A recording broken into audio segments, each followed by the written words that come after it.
Hello and welcome to Citation Needed, the podcast where we choose a subject, read a single article about it on Wikipedia, and pretend we're experts, because this is the internet, and that's how it works now. I'm Noah, and I'm going to be chairing this meeting, but to do that, I'm going to need my board of directors. First up, two board members that get all the more bored every time I speak, Heath and Tom. Okay, I really just came for the bagels, and what's left is plain bottoms somehow. Caliente. Hey, if you don't like a plain bottom, I am definitely not your guy. So, Is that a raisin in there? What's happening here? And also joining us tonight, the treasurer and his treasured Eli and Because I'm Cecil. always keeping an eye on you, bestie. Yeah. Even Well, when I you mean, sleep. sometimes the tables are turned. One of us got the other a Christmas gift this year. So, I got you a Christmas gift. Well, Got you a Christmas gift. How dare you spread the slander that I didn't get you a Christmas gift? We made with the raclette. It was really good. The gift you got me was awesome. oh, was it good? Yeah. Keith, So cheers. good. Cheers to you. Cheers. Cheers to you. Oh, that advent calendar, delicious stuff. Glad That's to all hear I'm it. saying. We're It's delicious. such good friends. Such good friends. Cheers. The cookies. Cheers. Cheers. The Cheers. cookies. Cheers. It was cookie basket. It was a whole cookie basket. cookies? It was a cookie Cookies? basket. It Really, was you a like cookie cookies? I will pull this podcast to the side of the internet's road if someone doesn't acknowledge my motherfucking cookie basket. I don't know what you're talking about. You won. Your beautiful signed copy of The Name of the Wind was much better than mine. Is that I what don't you know what you're want? talking about. Cecil never acknowledged that, though. Please, can we just never? Just mute Never. Eli's entire track. I will wake up in the morning with him just like his eye is a centimeter from mine. Somehow I've filled your mouth impossibly with cookies while you slept.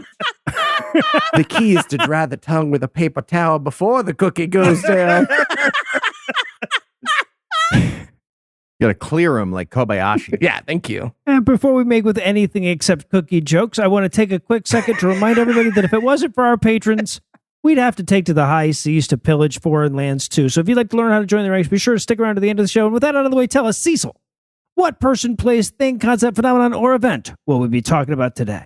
Today, we're going to be talking about what some consider the richest corporation in history.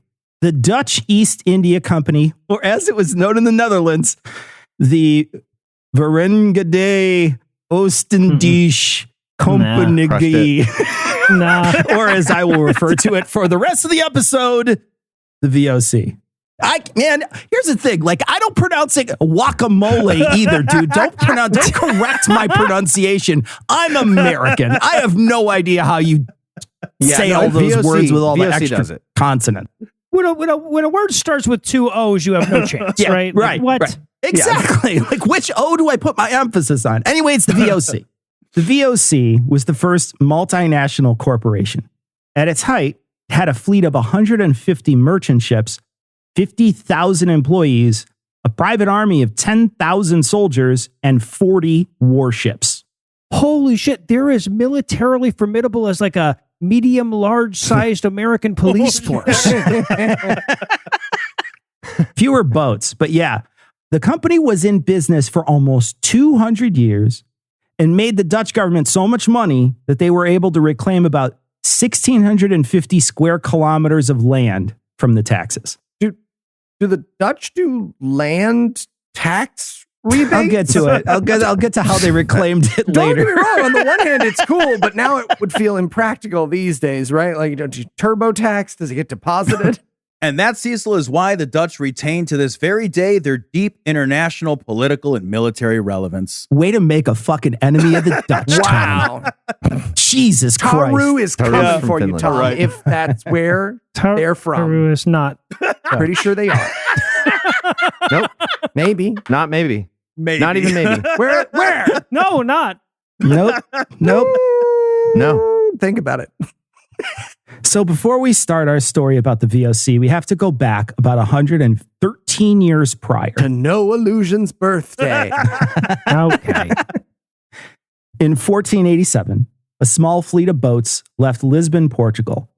They were captained by Bartolomeu Diaz, and he was the first European sailor to navigate around Africa's southern tip, Caliente, proving that the optimal route south for vessels is through the open sea, Caliente. significantly west of the African shoreline. I don't know what I'm doing.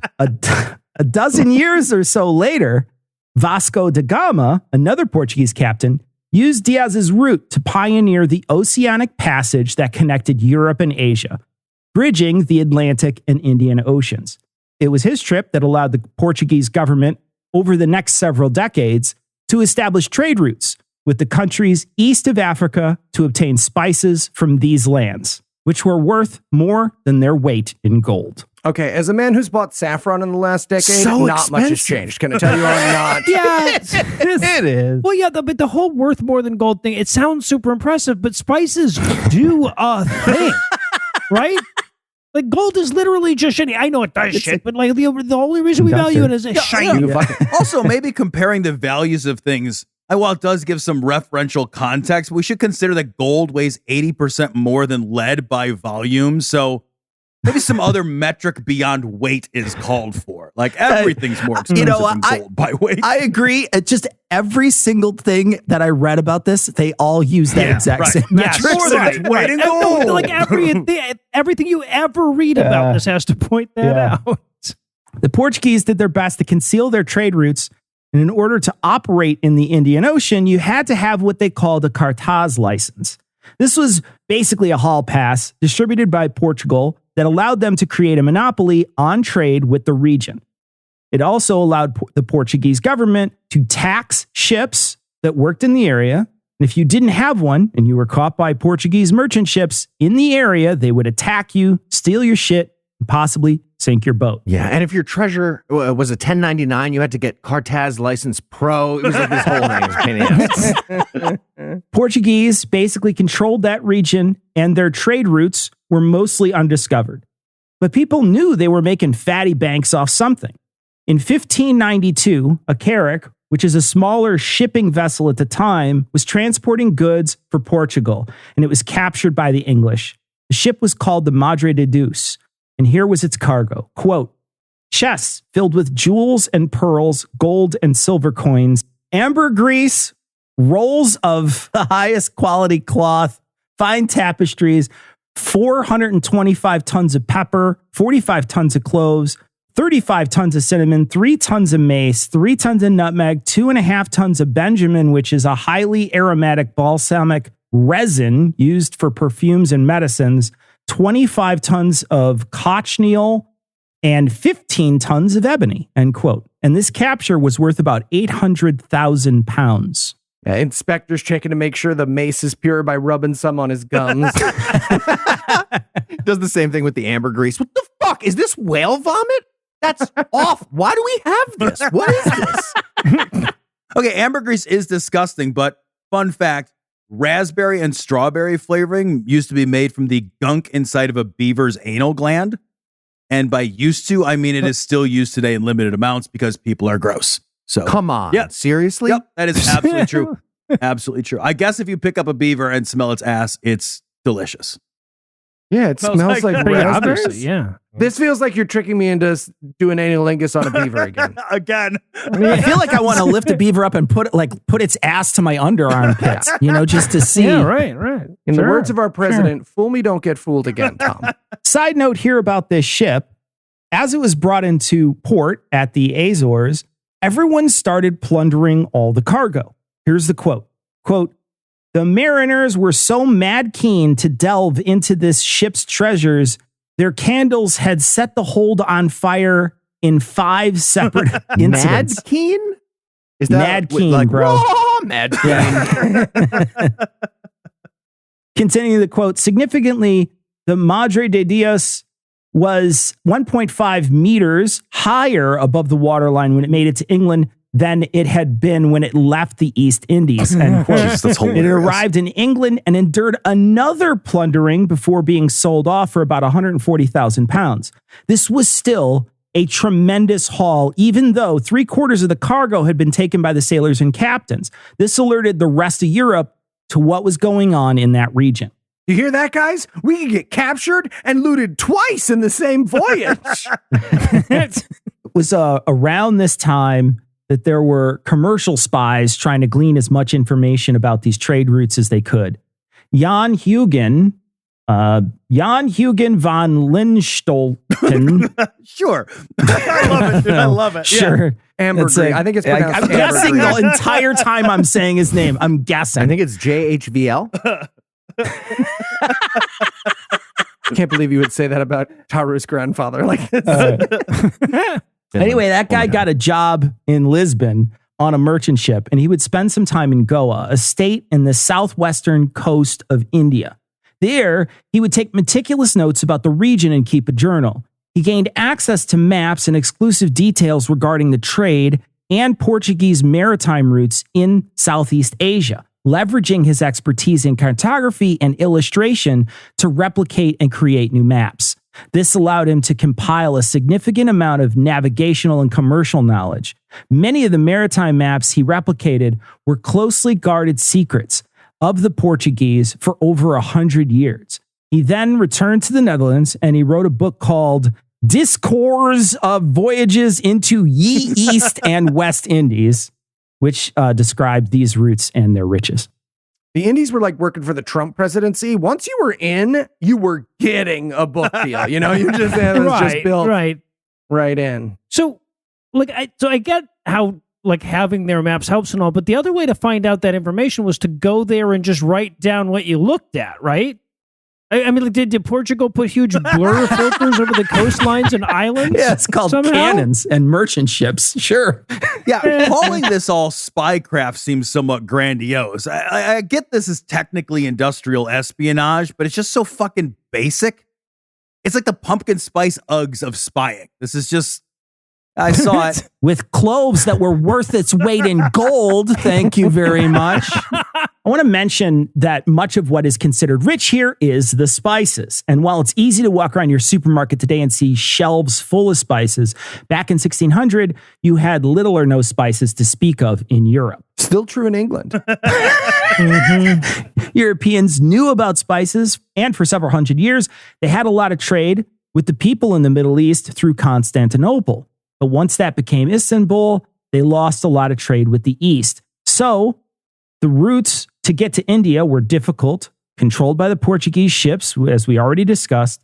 So this ensured that spices were in low supply and therefore expensive. Spices also, at this time, were thought to have medicinal qualities. And while some do because they're antibacterial and such, the people at the time, they believed that they cleaned out your humors or whatever. So a pound of spices, again, would be worth, what did we say, class? What would it be worth? More than Ambergris. A pound of ambergris. There you go. That's rough. Though. Like we Ambergris. thought growing up with rub some dirt in it was bad, but like great grandpa was getting fucking cumin in there. Heath, actually, my No fun. grandpa used to use Grand Paprika.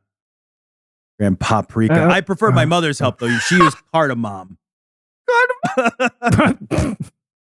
The pain would go away in a minute. Mwah.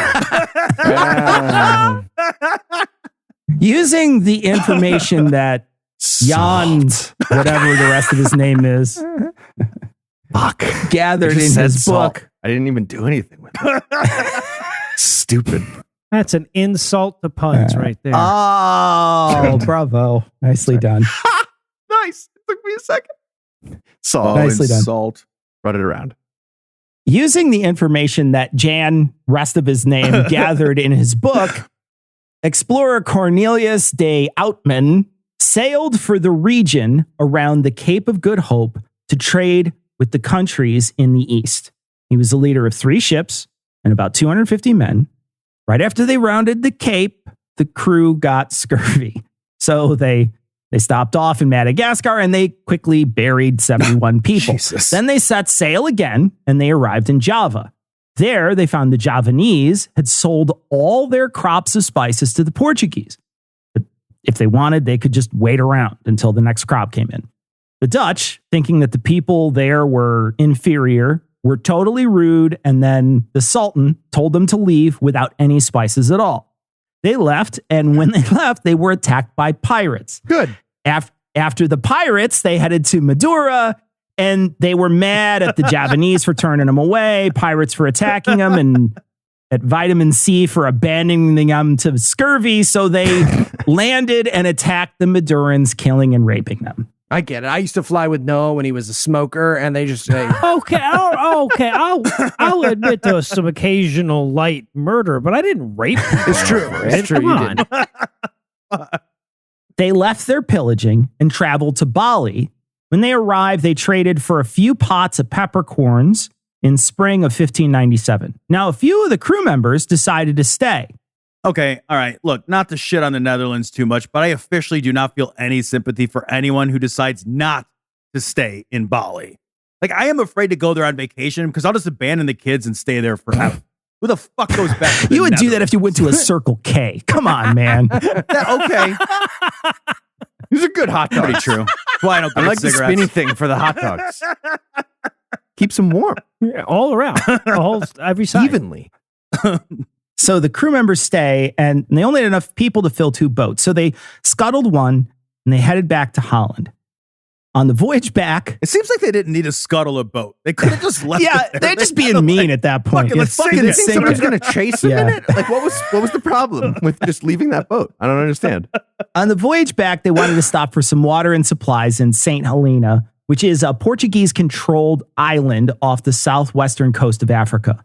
They were turned away, so they limped back to the Netherlands with 87 people out of 250 that had set out on the voyage. Hall of Fame numbers, or They not sold- exactly, but like it's up there.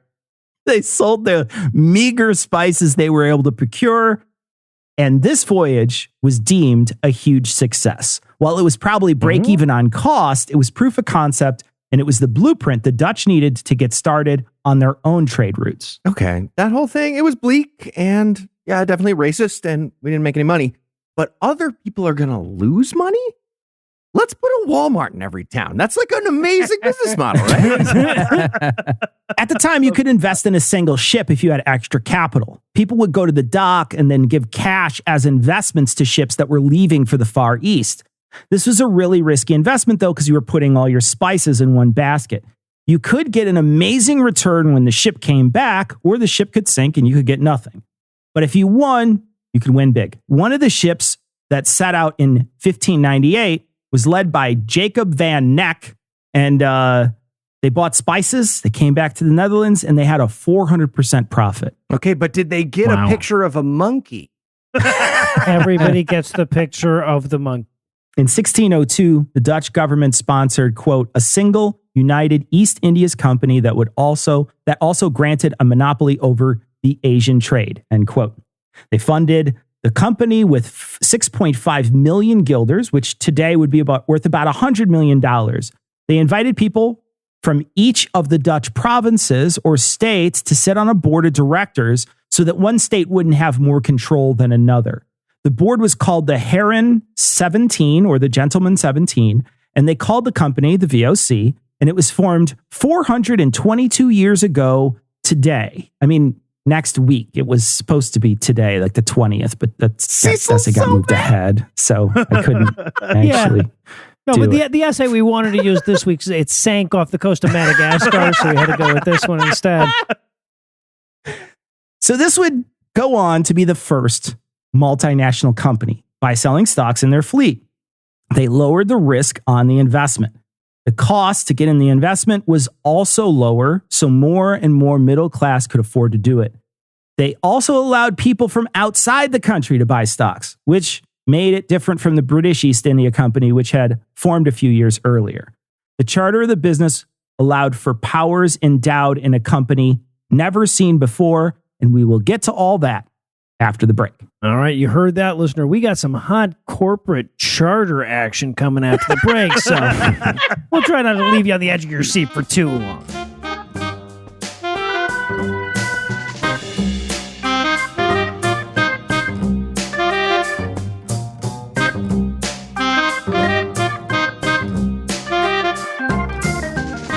And you'll see, according to these reports, each ship saw a 300% profit return. Oh, amazing. Jolly good. Yeah, I'll say. And say, you say there are more of these spices? Oh, yes, much more. More than the eye can see, in fact, indeed, in some places. What glorious luck. And to think, all that wealth with no people living there. Oh, yeah. People do live there. They do? Well, my goodness, they must be a wealthy nation indeed. Not particularly, no. Oh, so they don't know the spice's worth. They value something else, perhaps. No, they value the spices. Greg, Yes. is this business based on genocide and stealing? It's perhaps a little. Just a touch of genocide and stealing. Come yeah. on. Again! Why are all your businesses based on genocide and stealing? It's old-timey times. There aren't a lot of options. I feel like there are. I feel like That's there's some. totally off.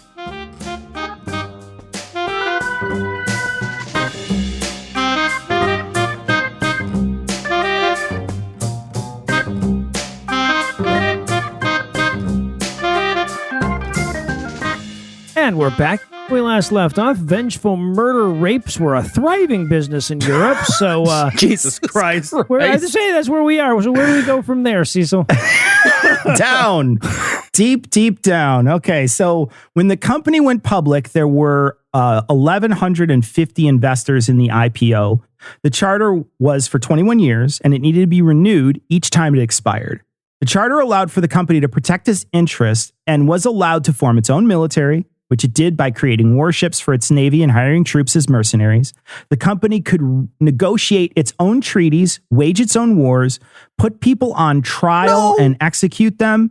It could issue its own currency and set the price of that currency. Doesn't seem They like were a also company. given jurisdiction over the Indian Ocean. This is not what a company does. The You're company's saying kind nation of is, stuff. though. Yeah, it's not good. The company's board of directors were capitalists, and they really only cared about one thing: profit. And the VOC delivered on that nicely. Oh, Jeff Bezos is so hard right now. I'd say Jeff Bezos doesn't listen to our show, but I have an Alexa somewhere in the house, Yeah, so he is he's technically listening. He's listening to the listening. show. Yeah. For example, a year after the company was formed, merchant vessels captured a Portuguese ship, the Santa Catarina. The ship was, again, a carrack, and the value of the property was about 2.2 million guilders, or about a third of the original public offering for the VOC itself, Jesus. in one ship. And that hell. shows you just how much money was at stake in this trade region. This capture of the ship really ticked off the Portuguese, who immediately went to the Dutch government to complain, but the Dutch government explained that it was a private company and they couldn't control them. The Portuguese then declared war on the Netherlands, a war that would last 60 years and allow for a bunch more profit through piracy. Okay, I'm picturing like a pirate raid by very polite pirates with like super progressive politics, and they speak every language fluently. And they're super cool. Everyone, hands in the air and preferred pronouns. The company set up a place for the chief operating officer in the region, or as they called him, the governor general. They put him in Ambon, Indonesia, and then eventually he would be relocated to the city of Jakarta, which would be renamed Batavia by the Dutch. That may make you stop and think, wow, they sound like a bunch of colonizing assholes. Well, Yeah. you don't even know a fraction of it. Okay, can I say it's weird if you stopped and thought that now? Right, yeah. Like, now is the thing that's weird if you're thinking that now. Oh, Okay, I thought it Okay. earlier too. I was Yeah, just exactly. You I need was to think think of of it it yes, much ending earlier. thing. Also But yeah, thinking earlier now. yeah, for sure. But also now. Also too. now, yeah. So, also as well. He didn't So- say exclusively now. Apology extended. What if we're still waiting a little? Well, then this paragraph should fucking do it, actually, Tom. this next paragraph will definitely tilt the scale. Let's talk about the Banda Massacre. That sounds bad, right? Banda Massacre. It sounds super that's cute. because- Those are the ones that it's eat the because bamboo while they do the massacre, right? Totes was. Oh, I thought that was the little thing that Jabba the Hutt, that sat beside Jabba the Hutt and laughed. That's not? My bad. So the Dutch sent Peter Williams Verenhoff to the islands of Banda to negotiate trade for nutmeg. At this time, this was the only source for nutmeg in the entire world. The VOC, of course, tried to force a trade deal, and the people of Banda killed Peter and a bunch of his crew. One of the men who escaped was Jan Peterson Cohen. Now, pin in that for later. They were chased off the island without any nutmeg. And then the Dutch decided to take several places nearby, lose them, then take them again. Then eventually they returned to Banda. Okay, they're committing genocides and shit, I know, but they keep doing it to the Benny Hill music, and I don't know if that makes it better or worse. Yeah. So this time, though, the Dutch have a new commander, Jan Peterson Cohen, the guy who survived the original negotiations with the Banda. They also have a force of Japanese mercenary samurai with Wait, them. now you're just making it up. You're just I am not making it up. They had mercenary that's samurai. ninja pirates. And then Ronin. samurai show A up. crew Okay. of Ronin show up. Remember when the Japanese samurai and the Dutch? No, go lay down. This is made up.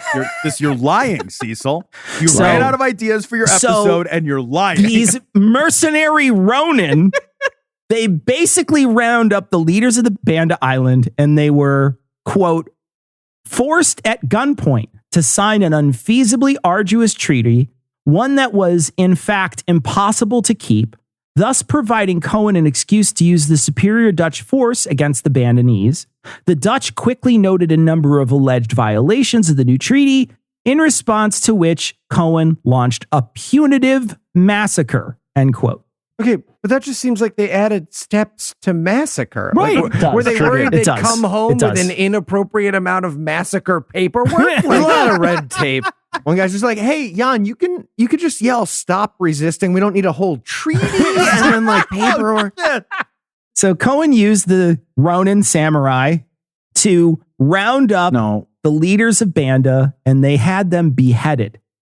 And then he put their heads on spikes, like you do. And then he tortured some of the Bandanese chiefs. Now, the VOC claims they waterboarded them, but they probably did some other horrible torture stuff to them too. So then they destroyed the entire country. They either murdered, starved, or enslaved anyone that was left. Stop laughing, Eli. And then of the Stop laughing. 15 Start laughing. Make up your mind. of the 15,000 inhabitants of the island, it is said that only 1,000 survived and they were enslaved. Okay, well, that part wasn't a yakety sax, but earlier. Doesn't work as well. All right. Yeah, I guess I'm misunderstanding, because if you're killing everyone, what exactly is the message of the heads on the spikes? Right, that's just decorative now. I guess another way to ask it is like, if a head is spiked in a forest and there's no one around to see it, is it even spiked? That's so fucking. They took the land that they ethnically cleansed and split it up into parcels. These parcels were given to Dutch farmers who were employed to grow nutmeg, using the displaced people as slaves. The farmers would get 1/122nd share of the profits of the sale for nutmeg. And while it doesn't seem like a lot, they actually made these families incredibly wealthy. Fuck. Just all of Iowa listening to this being like, wow, slavery nutmeg plantations in the 1600s had it fucking made, right? Damn. Capitalism used to be fucking sweet, right? Oh, so good. Right for man. the little guy. Jan would go on to secure a clove monopoly in addition to his nutmeg monopoly. He conquered Jakarta, and then he turned it into the city of Batavia, where he built canals like they had in Amsterdam, so it could be cozy like home. And then he was the governor general of the VOC twice, from 1618 to 1623, and from 1627 to 1629. Here is a quote that is attributed to him that I think tells you all you need to know about this guy. Quote, "Despair not, spare your enemies not, for God is with us." End quote. Not for long, though. He thankfully died of dysentery in the conquered city of Batavia in 1629. Okay, not to Pray take better. away from the seriousness of these historical events, but the spices make the whole thing way more festive, right? Yeah. Like, it's the peppermint genocide and the rape of allspice. It just sounds so much more Christmassy, you know? Hey, Timmy, you finish every bite of your dinner. There are kids starving in Jakarta right now. We made sure of it. In fact, that's why the cake has such a lovely aroma. Jesus Christ. VOC would go on to commit other atrocities. They settled Cape Town, and then they turned that area into farmland so they could resupply ships as they resupplied their trade routes back and forth. The people of Cape Town that were farming were not allowed to trade with anyone other than the members of the VOC. The VOC also provided and enslaved Africans so they could work on the plantations there, thus not only creating apartheid in South Africa, but also birthing the African slave trade. All right, well, now this just sounds like a lazy prequel where they're trying to squeeze all the shit in one movie or something. Yeah, the VOC, really bad show. Really bad show on the WB or whatever the fuck it is. The VOC was able to create an amazing trade route system in the East Indies that included a great deal of countries. Compliment sandwich. Thank you, Cecil. Besides the genocide, there was also a very amazing trade route. They traded with Slavery, several job creator, potato countries. traded with several countries. Japan, I mentioned earlier, China, India, and most of the islands in Indonesia, as well as countries now in the Middle East and Africa. But they were not happy with the current trade route system and continued looking for new countries to trade with. So they sailed south and east. William Jansen is credited with the first European discovery of Australia. He landed in what is now Cape York in Queensland, and he declared that land New Zealand, which is named after the Dutch province. I guess the natives did not like being called New Zealanders because, quote, 10 of his men were killed on various shore expeditions, end quote. Probably knew that the term would come to be associated with Ray Comfort, I guess. Right, yeah, for the best. VOC also employed Abel Jansen Tasman, who was also an explorer who would go on to discover Tasmania for the Europeans, as well as the other New Zealand. The explorers encountered the Maori people, and here's a short account. Quote, in the evening, about 1 hour after sunset, we saw many lights on land and 4 vessels near the shore, 2 of which betook themselves toward us. When our 2 boats returned, the ships reporting that they had found not less than 13 fathoms of water, and with the sinking of the sun, which sank behind the highland, they had been still about a half mile from shore. After our people had been on board about 1 glass, people in the 2 canoes began to call out to us in gruff, hollow voices.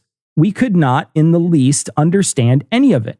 However, when they called out again several times, we called back to them as a token answer, but they did not come any nearer than a stone shot.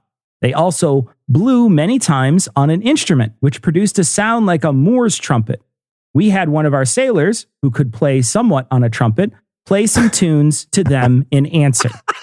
And then a group of Maori came out in a canoe and used paddles called a patu to club 4 soldiers to death. And Tasman called it Murderer's Bay, and then went on to go explore somewhere else. Okay, well, that sounds unprovoked, but consider that this dude's go-to for distance was not quite close enough to throw a rock at him. So like, you gotta wonder at least. It is so sad that we can't listen to a recording of that undoubtedly horrible trumpet moment. Like, the Maori guy plays this beautiful thing, and fucking Hans is just fucking it up. It's like, and he can't do it right next part. And he's like, dude, they're gonna murder us, and we're gonna deserve it. We're gonna get clubbed with like paddles or something. See, I assume they were doing Trumpet yakety better. sax, but And that guy's getting beaten with the club. He looks over, just his last breath, like, G sharp? Really? G sharp, Hans? God, this is on you. Oh. Their band teacher looking down from heaven. I told those boys to E-sickness. focus. Now, I already mentioned that at its height, the company had an army and a navy, but they were also worth, according to inflation, $7.5 trillion. Jesus fucking what? Now, Trillion? that is worth more than several of our largest companies today combined.